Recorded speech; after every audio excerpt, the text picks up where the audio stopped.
ہمارے چینل کو سبسکرائب کریں اور بیل آئیکن دبائیں۔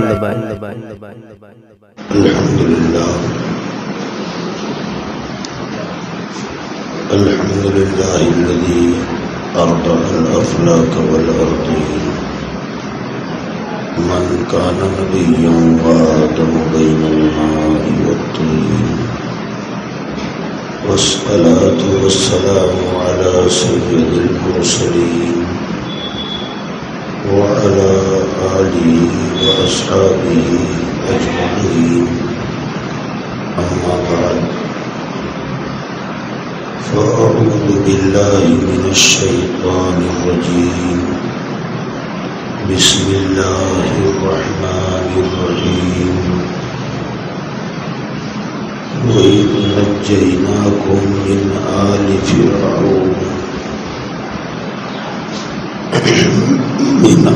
فرعون يسومونكم سوء العذاب يذبحون أبناءكم ويستحيون نساءكم وفي ذلكم بلاء من ربكم عظيم صدق الله مولانا العلي العظيم وبلغنا رسوله النبي الأمين المتين الكريم ونحن على ذلك لمن الشاهدين والشاكرين والحمد لله رب العالمين. معزز محترم علماء ملت اسلامیہ، دیگر حاضرین مجلس، السلام علیکم ورحمۃ اللہ وبرکاتہ. ان اللہ وملائکتہ یصلون علی النبی یا ایھا الذین آمنوا صلوا علیہ وسلموا تسلیما. اللهم صل علی سیدنا ونبینا مولانا محمد وعلى آلہ واصحابہ وبارک وسلم. صلاۃ و سلام علیک یا سیدی یا رسول اللہ صلی اللہ تعالی علیہ وآلہ وصحبہ وسلم. یا غوث اعظم بمنی بے سر و سامہ مدد قبلہ دی مدد کعبہ ایمان مدد بگرداب و بلا افتاد کشتی ضعیفان شکستارہ تو پشتی بحق خواجہ عثمان ہارون مدد کن کرم کن فیض کن یا معین الدین چشتی. نعرہ یا غوث اعظم بی زنم درج شیخ احمد رضا خان قطب عالم بی زنم سرورہ شاہ کریمہ دستگیرہ اشرفہ سرورہ شاہ کریمہ دستگیرہ اشرفہ حرمت روح پیمبر ایک نظر کن سوئے من سوئے من سوئے من. معزز و محترم سامعین کرام، خطبے کے بعد میں نے قرآن پاک کی جس آیت کریمہ کی تلاوت کی ہے، اس آیت کریمہ میں اللہ تبارک و تعالی حضرت موسیٰ علیہ السلام کے زمانے کا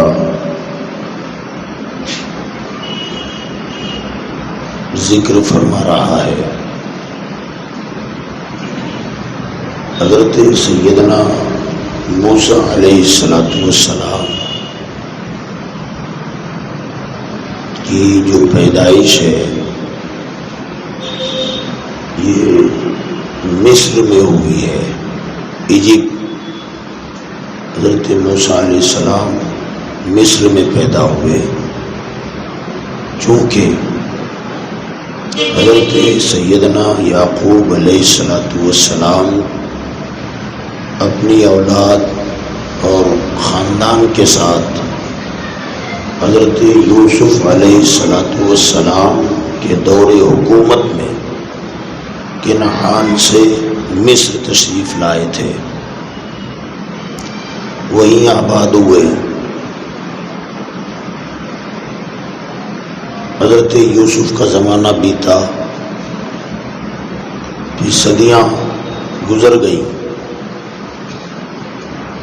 حضرت یعقوب علیہ السلام کی اولاد کو بنی اسرائیل کہا جاتا ہے۔ تو بنی اسرائیل جو حضرت یعقوب علیہ السلام کی اولاد تھی، ان میں گناہ بڑھ گئے، صراط مستقیم چھوڑ دیا۔ جب بھی کسی قوم میں گناہ بڑھ جاتا ہے، نیکی کے کام لوگ بھول جاتے ہیں، بھلائی کے کاموں کی طرف لوگوں کی توجہ نہیں ہوتی، اور برائیوں کے دلدل میں لوگ پھنستے جاتے ہیں۔ جب گناہ عام ہو جاتا ہے، گناہوں کی کثرت ہو جاتی ہے، تو اللہ تعالی ایسی قوموں پر ظالم بادشاہ مقرر فرما دیتا ہے۔ جب گناہ بڑھ جائیں، پاپ بڑھ جائیں، تو اللہ ظالم بادشاہ مسلط کر دیتا ہے، اور پھر وہ ظالم ان کے ساتھ ظلم و بربریت کا معاملہ کرتا ہے۔ حضرت موسیٰ علیہ السلام ہی کی ایک بات ہے جو حدیث میں حضور نے بیان فرمائی، کہ حضرت موسیٰ علیہ السلام نے اللہ سے عرض کیا تھا کہ باری تعالیٰ، اگر میں یہ جاننا چاہوں کہ تو اپنے بندوں سے خوش ہے یا ناراض، تو اسے جاننے کا طریقہ کیا ہوگا؟ تو اللہ نے ارشاد فرمایا، موسیٰ، اگر تم یہ جاننا چاہتے ہو کہ میں اپنے بندوں سے خوش ہوں یا ناراض ہوں، تو بس اتنا دیکھ لینا کہ میں نے اپنے بندوں پر بادشاہ کیسا مقرر فرمایا ہے۔ اگر بادشاہ انصاف پسند ہو، منصف مزاج ہو، عدل کرنے والا ہو، تو سمجھ لو میں اپنے بندوں سے خوش ہوں، اس لیے انہیں اچھا بادشاہ دیا۔ اور جہاں دیکھو کہ بادشاہ ظالم ہے، تو سمجھ لو میں اپنے بندوں سے ناراض ہوں، اسی لیے ان پر میں نے ظالم بادشاہ کو مقرر کر دیا ہے۔ اس بات سے ہم اور آپ بھی سمجھ سکتے ہیں ہمارے آپ کے حالات۔ تو اس قوم میں جب گناہ بڑھ گئے، نیکی کا راستہ لوگوں نے چھوڑ دیا، تو اللہ تعالی نے بنی اسرائیل پر حضرت یعقوب علیہ السلام، پیغمبر کی اولاد، حضرت یعقوب پیغمبر ہیں، ان کی اولاد بنی اسرائیل ہے، ان میں جب گناہ بڑھ گئے، پاپ بڑھ گیا، تو اللہ نے نبی کی اولاد پر فرعون جیسا بادشاہ مسلط فرما دیا۔ فرعون، اور یہ فرعون وہ بدبخت انسان ہے جس نے اپنے دور حکومت میں اپنے آپ کی خدائی کا اعلان کر دیا تھا کہ میں خدا ہوں معاذ اللہ رب العالمین. لوگوں سے سجدے کرواتا اور انا ربکم الاعلی کے نعرے لگاتا کہ میں سب سے بڑا خدا ہوں معاذ اللہ. اس نے بنی اسرائیل پر اتنا ظلم کیا. پہل تو اس نے خدائی کا اعلان کیا. اب بنی اسرائیل تھے تو گنہگار، سیاکار، پاپی، سیدھا راستہ سے بھٹکنے والے، مگر دل میں توحید تھی، اللہ کو ایک مانتے تھے، مومن تھے. تو فرعون نے اپنی قوم جو آل فرعون کہلاتے ہیں، قبطی کہلاتے ہیں، ان سے سجدے کرواتا رہتا تھا، مگر بنی اسرائیل میں سے کوئی اسے سجدہ نہیں کرتا تھا، اسے خود نہیں مانتا تھا. فرعون نے بنی اسرائیل کے لوگوں میں اعلان کروایا اپنے امیروں کے ذریعے سے، عہدیداروں کے ذریعے سے، لیڈروں کے ذریعے سے، کہ بنی اسرائیل کے لوگوں سے کہو کہ وہ میری پرستش کریں، سجدہ کریں مجھے. بنی اسرائیل والوں نے کہا، اسرائیلیوں نے کہا کہ ہم تجھے سجدہ نہیں کریں گے. اس نے کہا میں تمہیں سزا دوں گا. انہوں نے کہا کہ ہم سزا بھگت لیں گے، مگر ایک خدا کے علاوہ ہم کسی اور کو سجدہ نہیں کریں گے. اس ظالم نے زیتون کا تیل کڑاہے میں گرم کیا، دیگوں میں گرم کیا، ایک ایک کو بلاتا اور کہتا کہ مجھے سجدہ کر. اگر وہ انکار کر دیتا تو ابلتے ہوئے تیل میں ڈال دیتا، آدمی مر جاتا. ایسے کئی لوگوں کو اس نے تیل میں ڈال کے جلا دیا، مگر بنی اسرائیل نے اسے سجدہ نہیں کیا. اس کا جو وزیر تھا فرعون کا، اس کا نام ہے حامان. اس نے اسے مشورہ دیا کہ ان کو مار مار کے ختم کر دو گے تو پوری قوم تباہ ہو جائے گی، مٹ جائے گی، پھر ہمارے گھروں میں کام کرنے والے کہاں سے ملیں گے، خدمت گزار کہاں سے ملیں گے. کہا ان کو مارو مت، قتل مت کرو. کیا کریں؟ تو کہا انہیں ذلیل بنا کے رکھو، رسوا کرو، قدموں کے نیچے دبا کے رکھو. فرعون کی یہ بات سمجھ میں آئی. اب اس نے بنی اسرائیل سے سجدوں کا مطالبہ تو نہیں کیا، مگر باقاعدہ طور پر جو انہیں حکومتی لیول پر جو حقوق حاصل تھے وہ حقوق ان سے چھین لیے گئے. جو ان کے رائٹ سے، جو ان کا حق بنتا تھا، اس سے انہیں محروم کر دیا گیا. گویا پوری قبیلہ بنی اسرائیل کو فرعون اور آل فرعونیوں نے انہیں اپنا غلام بنا لیا. ہندوستان کی تاریخ پر نظر ڈالیں گے تو قدم اسی طرف جا رہے ہیں. یہ جو کچھ پچھلے دنوں ہوا، یہ آنے والا ہے، وہ آنے والا ہے، دھرنے پر بیٹھے لوگ کیا سے کیا ہوا، یہ اسی کی پیش قدمی ہے. اسی طرف لوگ جا رہے ہیں. ہمارے حقوق کو چھیننے کی کوششیں کی جا رہی ہیں. ایسا پہلے بھی ہوا ہے. موسیٰ علیہ السلام کے زمانے کی پہلے کی بات کر رہا ہوں میں. اب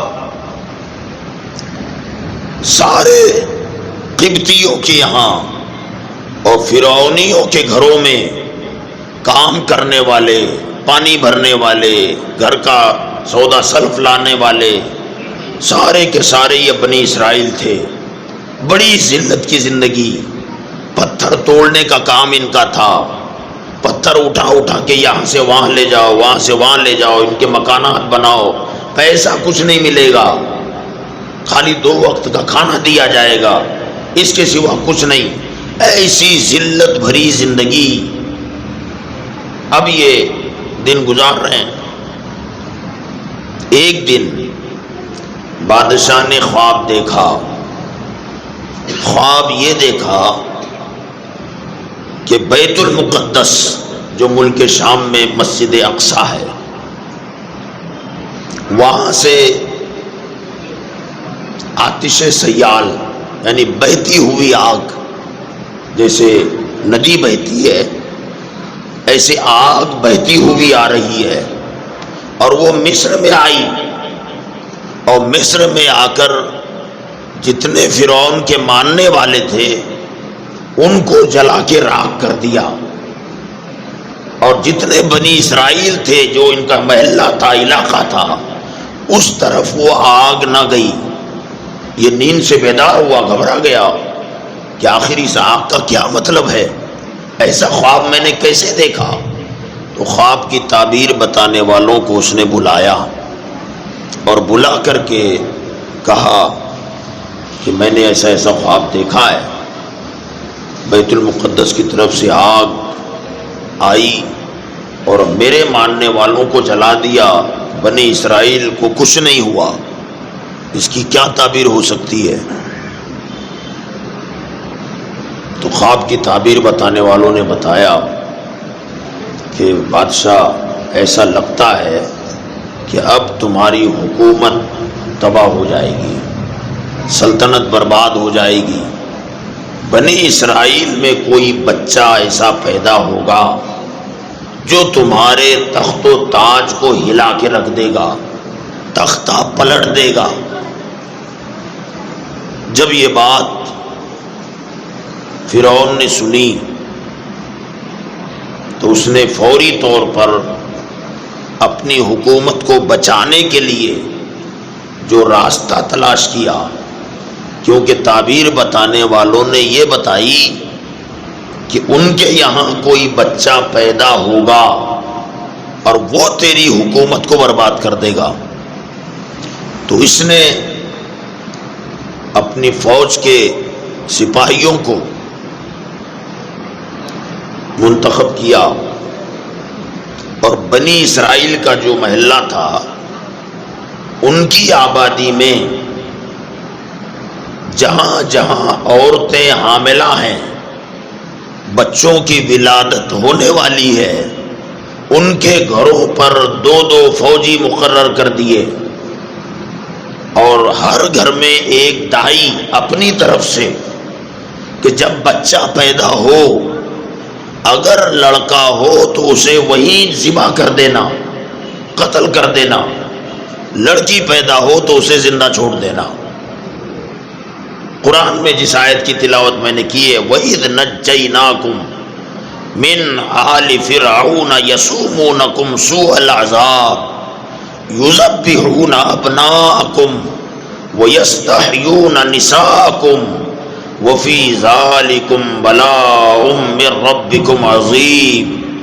اللہ فرماتا ہے یاد کرو اس وقت کو جب تم پر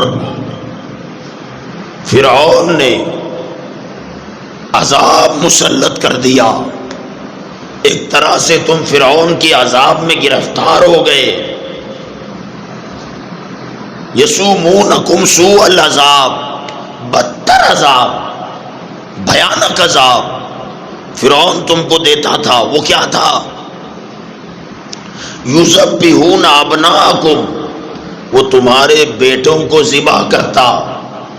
وَيَسْتَحْيُونَ نِسَاءَكُمْ، تمہاری بیٹیوں کو زندہ چھوڑ دیتا. وَفِي ذَلِكُمْ بَلَاءٌ مِّن رَبِّكُمْ عَظِيمٌ. اور یہ اس طرح کی جو باتیں ہوتی ہیں اللہ فرماتا ہے یہ تمہارے لیے تمہارے رب کی طرف سے ایک بڑی آزمائش تھی. اب یہ سلسلہ شروع ہو گیا. ہر دروازے پر 2 پولیس، ایک دائی، جہاں بچہ پیدا ہوا، لڑکا ہوا فوراً کاٹ دو، اس کو ذبح کر دو، لڑکی ہے زندہ چھوڑ دو. یاد رکھیں کسی قوم میں لڑکیوں کی کثرت ہو جانا بھی مصیبت ہے. مرد گھٹ جائیں لڑکیاں زیادہ ہو جائیں تو بڑی پریشانی کا سامنا کرنا پڑ سکتا ہے. یہی وجہ ہے کیونکہ اگر مرد کم ہو جائیں عورتیں بڑھ جائیں تو پھر انہیں شوہر نہ ملے اور شوہر نہیں ملے گا تو نفسانی خواہشات تو کہیں نہ کہیں انہیں پوری کرنی ہے. اس سے بد کرداری بڑھے گی, بدکاری بڑھے گی, زنا عام ہوگا, پھر ولد الزنا پیدا ہوں گے, بچے بغیر باپ کے پیدا ہوں گے جسے حرامی آپ کہیں. اس سے پورا ماحول پراگندہ ہو جائے گا. یہی وجہ ہے کہ اسلام نے کبھی ایسا موقع آ جائے تو اسلام نے ایک مرد کو 4 نکاح کرنے کی اجازت دی ہے. یہ جو اجازت ملی ہے نا, فَانْكِحُوا مَا طَابَ لَكُم مِّنَ النِّسَاءِ مَثْنَىٰ وَثُلَاثَ وَرُبَاعَ. اللہ فرماتا ہے نکاح کرو ان عورتوں سے جو تمہیں پسند آئیں, مثنا 2 3 ورباع 4. یہ استحبابی حکم ہے, واجب نہیں ہے, مگر کبھی ضرورت پڑ جائے تو اسلام نے اس کی اجازت دی ہے. گنجائش ہے کہ 1 سے زیادہ بیوی آپ کر سکتے ہیں, 1 سے زیادہ شادیاں کر سکتے ہیں, 4 تک, 4 سے اوپر نہیں. بیک وقت ایک مرد کے نکاح میں 4 بیوی رہ سکتی ہے, 5 بھی نہیں. ہاں اگر 4 میں سے 1 کا انتقال ہو گیا تو 4 کا عدد پورا کرنے کی اجازت ہے. بہرحال بتا یہ رہا تھا کہ فرعون نے حکم جاری کیا لڑکیوں کو زندہ رکھو اور لڑکوں کو, ذرا بولیں, لڑکوں کو کاٹ دو, ذبح کر دو, قتل کر دو. یہ سلسلہ چلا تقریباً چند سالوں میں 70,000 لڑکوں کو قتل کیا گیا. فرعون نے بنی اسرائیل کے 70,000 بچے ذبح کروا دیے. اس کے بعد کچھ لوگوں نے اسے مشورہ دیا کہ بادشاہ سلامت, اور اللہ کی قدرت یہ ہوئی, اللہ کی شان, کہ بنی اسرائیل کے بوڑھے حضرات جلدی مرنے لگ گئے. تو فرعون کے جو وفادار تھے انہوں نے کہا کہ ادھر بچے قتل آپ کر رہے ہیں اور بوڑھے مر رہے ہیں تو ہمارے غلام تو بچیں گے نہیں, ہمارے گھروں کا کام کون کرے گا, ہماری خدمت کون کرے. تو بادشاہ نے کہا کہ ہاں بات تو صحیح ہے, مگر وہ بچہ پیدا ہو گیا تو میری حکومت خطرے میں پڑ جائے گی. کا غلام بھی چاہیے اور وہ بچہ پیدا بھی نہ ہو جو میری حکومت کو برباد کر دے گا. لہذا قانون میں تبدیلی لائی گئی. تبدیلی یہ لائی کہ 1 سال بچوں کو زندہ رکھا جائے. 1 سال میں جتنے پیدا ہو بچے انہیں زندہ رکھا جائے. اگلے سال جو لڑکے پیدا ہوں انہیں قتل کیا جائے. 1 سال کے پیدا ہونے والے بچے زندہ رہیں, دوسرے سال میں پیدا ہونے والے لڑکوں کو ذبح کر دیا جائے. اس طریقے سے قتل ہونے والوں کی تعداد گھٹ جائے گی, کچھ زندہ بھی بچیں گے. یہ سلسلہ چلا. اللہ کی قدرت, اللہ کی شان. اولاد یعقوب میں, بنی اسرائیل میں, جو حضرت یعقوب علیہ السلام کے ایک بیٹے کی اولاد نسل چلی تھی, اس خاندان کے سردار کا نام تھا عمران اور ان کی بیوی کا نام تھا حضرت عائش. ان کے یہاں پر اس سال جب بچوں کو زندہ چھوڑا جا رہا تھا ایک بیٹا پیدا ہوا. وہ بیٹا جو پیدا ہوا چونکہ قانوناً اب اسے قتل کوئی کرنے والا نہیں تھا, اس بچے کا نام ہے حضرت ہارون علیہ السلام. حضرت ہارون علیہ السلام. بات یہ بچہ تو بچ گیا. جس سال بچوں کو قتل کرنے کا حکم تھا اس سال پیدا ہوئے حضرت موسیٰ علیہ السلام. اب آرڈر ہے بادشاہ کا, لڑکا پیدا ہو فوراً قتل کر دو. اب حضرت موسیٰ علیہ السلام کی والدہ حاملہ تھی, ان کے دروازے پر 2 سپاہی بیٹھے ہوئے ہیں. اندر دائی ہے، بچے کی ولادت کا وقت آیا، رات کا وقت تھا، حضرت عائش کے یہاں بیٹا پیدا ہوا، وہ بیٹا حضرت موسیٰ علیہ السلام، جو دائی فرعون کی طرف سے آئی تھی۔ اللہ کی قدرت، بچے کو دیکھتے ہی بچے پر عاشق ہو گئی، بچے پر عاشق ہو گئی کہ اتنا خوبصورت بچہ میں نے زندگی میں نہیں دیکھا ہے، نبی ہے، پیغمبر ہے، وہ نہیں جانتی تھی۔ اور پھر اس نے حضرت موسیٰ کی والدہ سے کہا کہ کچھ بھی ہو جائے اس بچے کو میں قتل ہونے نہیں دوں گی، چونکہ ٹائم رات کا تھا۔ فانوس بن کے جس کی حفاظت ہوا کرے، وہ شمع کیا بجھے جسے روشن خدا کرے۔ اسی بچے کی تلاش میں 70,000 بچے قتل ہوئے، جسے مارنا چاہتا تھا، اللہ نے اس کی حفاظت کا ایسا اہتمام کیا، ایسا بندوبست کیا کہ وہ عورت حضرت موسیٰ علیہ السلام پر عاشق ہو گئی، محبت کرنے لگی، اور ان کی والدہ سے کہا کہ اس بچے کو قتل ہونے نہیں دینا ہے۔ تو حضرت کی والدہ نے کہا کہ کیا کرو گی اب؟ کہا آدھی رات سے زیادہ کا وقت ہو گیا ہے، باہر سپاہی جھونکے مار رہے ہوں گے، اونگ رہے ہوں گے، کا فکر مت کر، چاہے کچھ ہو جائے میں بچے کو بچا لوں گی۔ گھر میں بکری کا چھوٹا سا بچہ تھا، اس دائی نے بکری کا بچہ پکڑا، اسے ذبح کر دیا اور ایک برتن میں اسے ڈالا، اوپر سے ڈھکنا رکھ دیا، اور وہ لے کر باہر نکلی۔ جیسے ہی نکلی تو سپاہیوں نے کہا کیا بات ہے، بچہ پیدا ہو گیا؟ کہا ہو تو گیا، لڑکا تھا، میرے ہاتھ سے ہی میں نے قتل کر دیا، اور یہ اس کو میں لے جا کے دفنا دیتی ہوں۔ کہا ہم کو کیوں نہیں بتایا؟ تو کہا رات کا ٹائم ہے، تمہیں کہاں پریشان کروں، چھوٹا تو بچہ تھا، اسے ذبح کرنے میں دیر کتنی ہے؟ کہا وہ کام میں نے ہی کر دیا ہے۔ کہا کوئی بات نہیں، ٹھیک ہے، تو جا، بھروسہ کر لیا انہوں نے۔ وہ گئی جنگل میں اور گڈھا کر کے اس بکری کے بچے کو دفنا دیا، پولیس بھی وہاں سے چلی گئی۔ اب حضرت موسیٰ علیہ السلام اپنی ماں کے پاس پرورش پا رہے ہیں، گھر کے اندر، باہر نہیں نکالا جاتا تھا۔ انہی دنوں فرعون نے دوسرا خواب دیکھا۔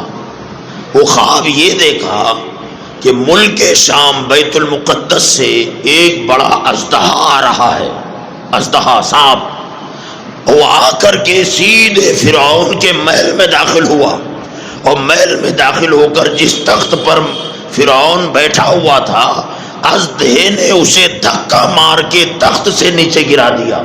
اس کی آنکھ کھل گئی۔ صبح ہوئی، جب صبح ہوئی تو اس نے تعبیر بتانے والوں کو بلایا اور بلا کر کے کہا کہ رات کو ایسا میں نے خواب دیکھا، اژدہا دیکھا، جس نے مجھے دھکا مار کے میرے تخت سے نیچے گرا دیا۔ تو خواب کی تعبیر بتانے والوں نے بتایا بادشاہ، جس بچے کی خبر ہم نے تجھے دی تھی وہ بچہ پیدا ہو چکا ہے۔ اس خواب کی تعبیر یہ ہے کہ وہ بچہ پیدا ہو چکا ہے۔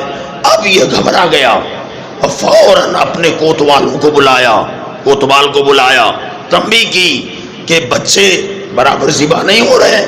تو بادشاہ سلامت باقاعدہ رجسٹر بنے ہوئے ہیں، کہاں کون سی عورت حاملہ ہے، کس کے یہاں بچہ ہونے والا ہے، کس مہینے میں بچہ ہونے والا ہے، پابندی کے ساتھ ہمارے لوگ کام کر رہے ہیں۔ کہنا احتیاط کرو، تحقیق کرو، ریسرچ کرو، دیکھو کہیں نہ کہیں بچہ پیدا ہوا ہے اور وہ بچہ زندہ ہے، اسی بچے کی وجہ سے میری حکومت کو خطرہ ہوگا۔ اب سارے سپاہیوں کو بلایا گیا، تحقیق کی گئی، بتاؤ کوئی بچہ چھوٹ تو نہیں گیا ہے؟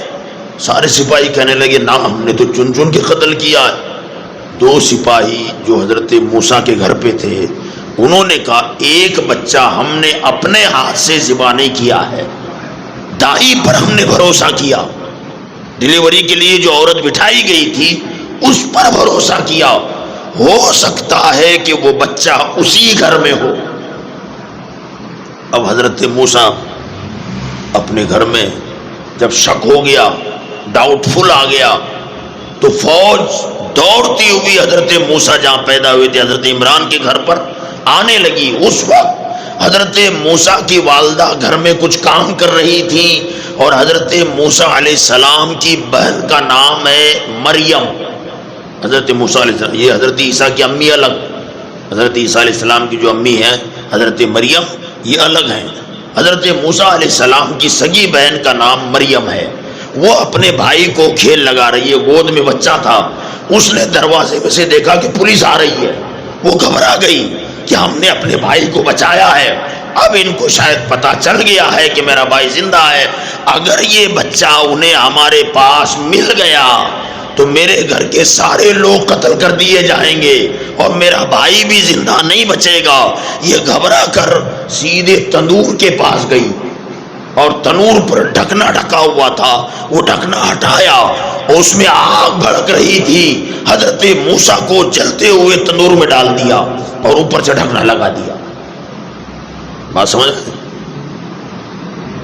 آگ بھڑک رہی ہے کہ بھئی اگر یہ بچہ زندہ دکھے گا, میری ماں بھی گئی, باپ بھی گیا اور میں بھی ماری جاؤں گی اور بچہ بھی قتل ہوگا, تو اس سے بہتر ہے کہ ایک بچے کی جان چلی جائے, ہم تو زندہ رہیں گے. ڈر کے مارے اس نے جلتے ہوئے تندور میں بچے کو ڈال دیا اور اوپر سے تندور کا ڈھکنا بند کر دیا. پولیس آ گئی. پولیس آئی اور گھر کی تلاشی لینے لگی, کونا کونا چھان مارا, مگر بچہ مجھے بولو نہیں ملا. پولیس نے کہا معاملہ کیا ہے؟ پولیس واپس گئی. اب ماں تو ماں ہے, ماں گھبرا رہی ہے. کہا مریم میرا بیٹا کہاں ہے؟ تیری گود میں تھا. تو بیٹی رو کے کہتی ہے ماں جان کے خوف سے اپنے بھائی کو میں نے جلتے ہوئے تندور میں ڈال دیا ہے, کیونکہ یہ ہم سب کو قتل کر دیتے اگر بچہ زندہ مل جاتا, اس لیے میں نے آگ میں ڈال دیا. ماں کی مانگ تھا. وہ دوڑی اور تندور سے ڈھکنا نکالا. آگ کے انگاروں میں حضرت موسیٰ کھیل رہے ہیں. آگ کے شعلوں میں حضرت موسیٰ علیہ السلام کھیل رہے ہیں. آپ کی ماں نے جلدی سے ہاتھ ڈالا. اللہ کی شان پہ قدرت قربان جائیں یار.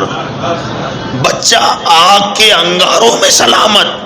ماں نے جب اٹھانے کے لیے ہاتھ ڈالا, وہ کہتی ہے ایسے لگا جیسے گلابوں میں ہاتھ ڈالا ہے.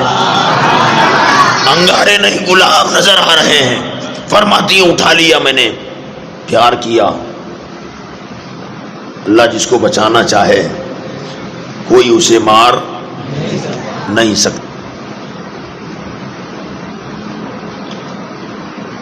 حضرت موسیٰ کی والدہ نے بیٹے کو تو لے لیا, مگر ہر گھڑی ایک خطرہ, ایک خوف کہ اسے حکومت سے کب تک بچائیں گے. کوئی نہ کوئی تو خبر دے دے گا, آج نہیں تو کل پتہ چلے گا اور پھر معاملہ ہماری سزا کا بھی آ جائے گا کہ تم نے دغا کیا, دھوکہ کیا, اور پھر وہی دیش دروہی والا مسئلہ, قانون کی خلاف ورزی کر ڈالی, یہ ہو گیا تو بچہ بھی مارا جائے گا, ہم بھی مارے جائیں گے اور بچے کی جان خطرے میں ہمیشہ ہے, کیا کیا جائے.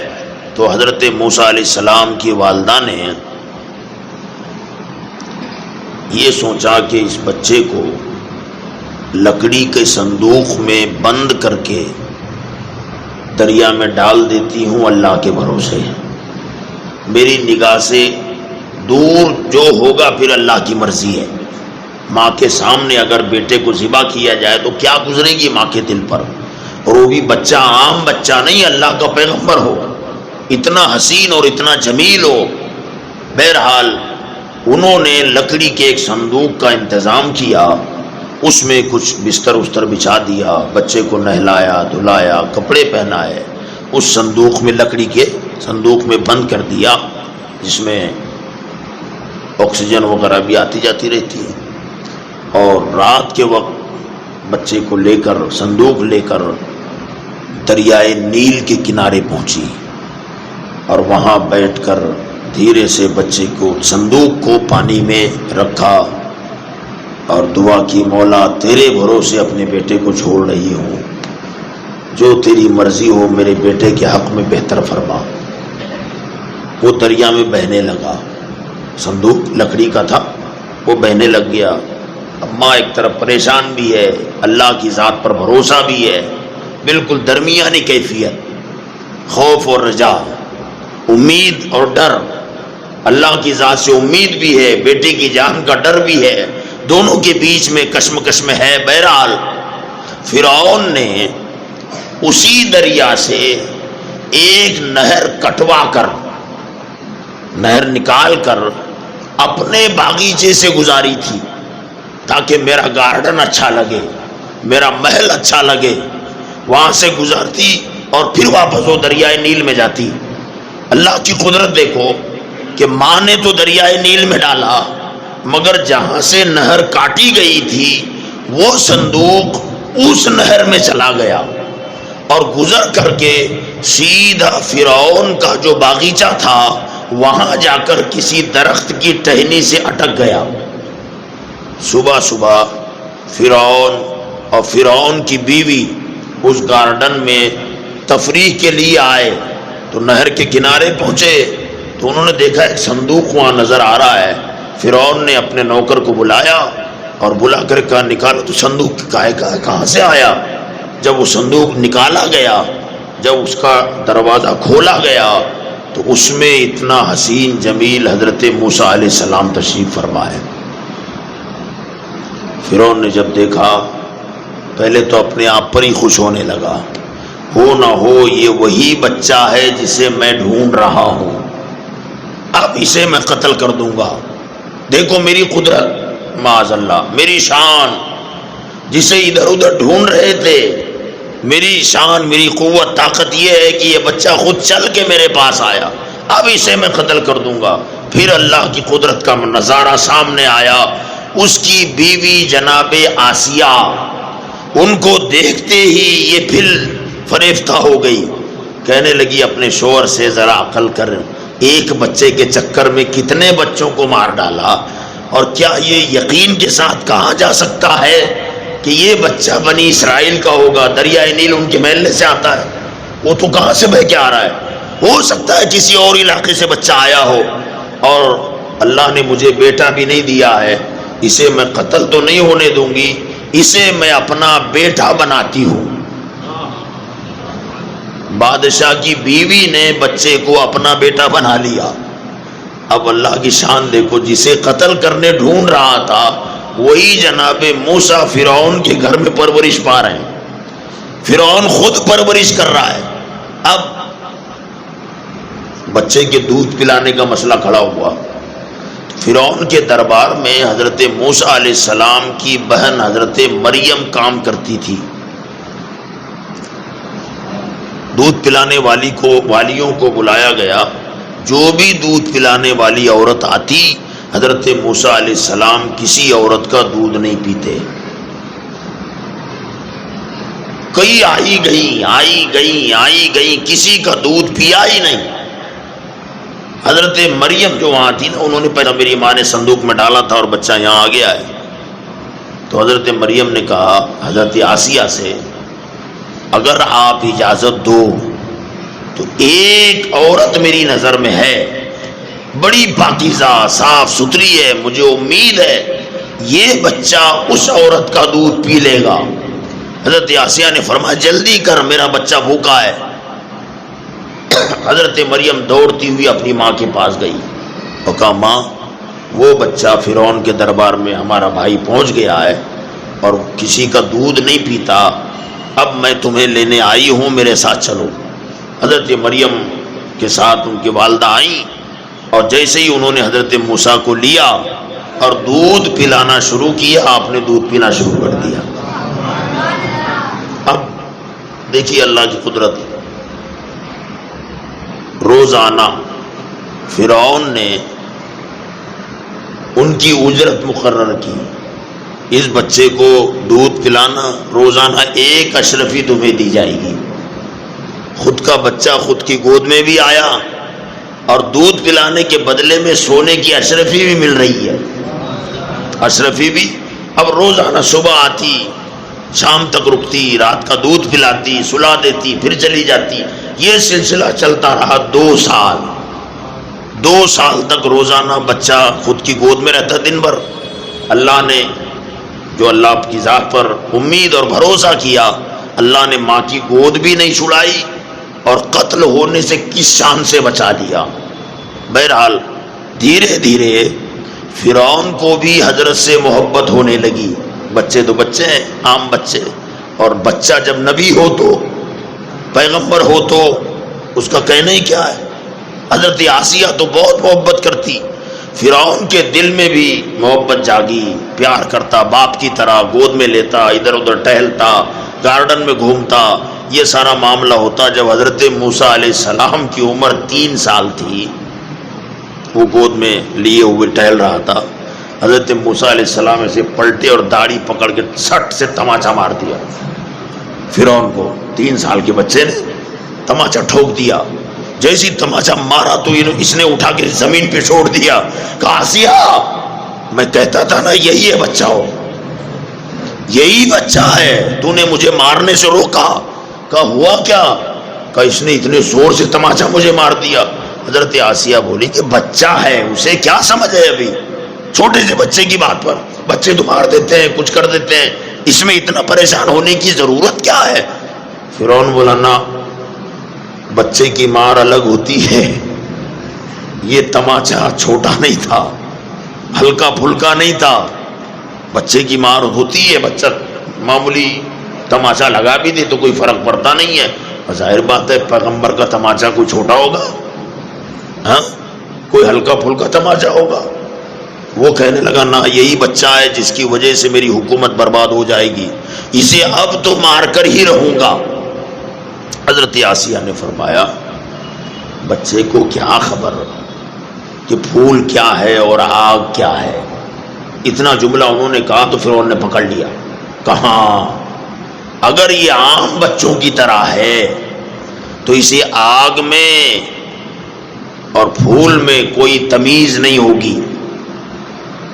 اگر اس نے آگ اور پھولوں میں تمیز کر لی کہ یہ آگ ہے اور یہ پھول ہے تو میں سمجھ لوں گا یہ عام بچہ نہیں ہے اور پھر میں قتل کر دوں گا. حضرت آسیہ نے کہا بھئی طریقہ کیا؟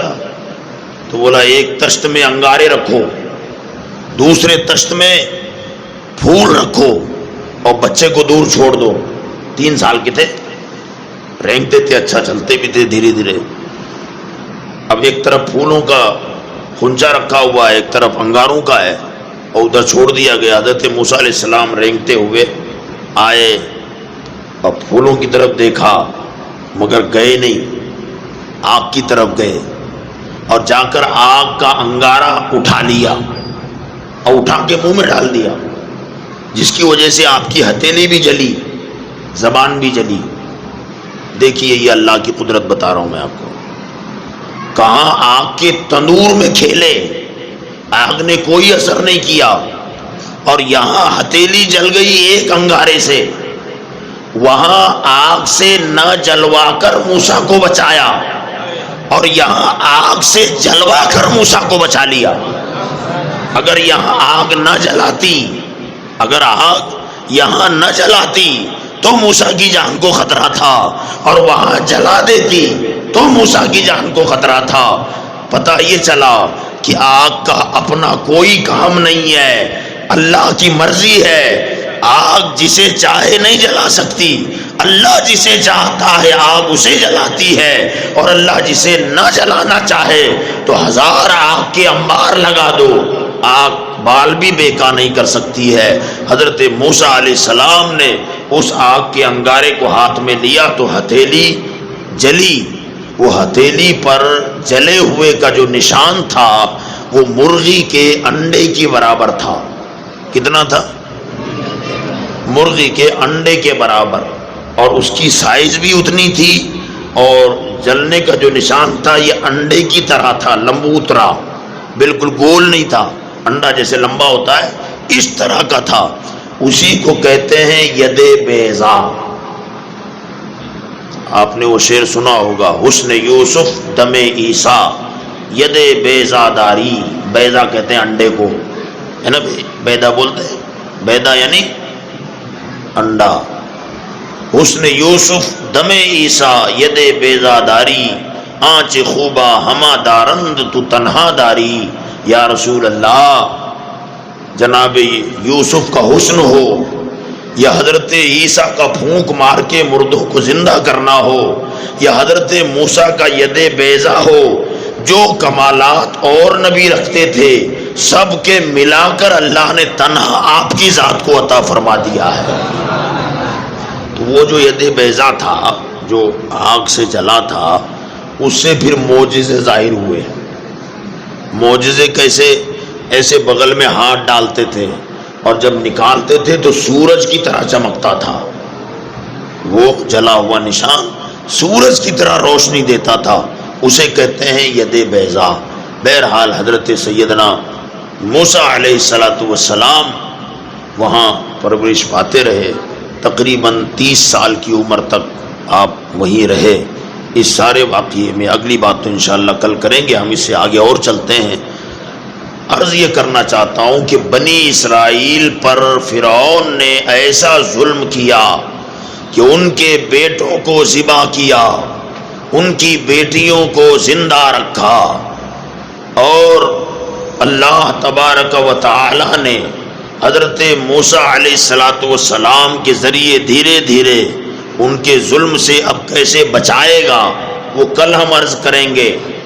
اللہ فرماتا ہے وَإِذْ نَجَّيْنَاكُمْ، اور یاد کرو جب ہم نے تم کو فرعون کے عذاب سے نجات دی، فرعون کے ظلم سے نجیناکم، تمہیں نجات دی، تمہارے بچوں کو بچایا، تمہیں اس کے ظلم سے بچایا، تو اس واقعے کو بھولنا مت۔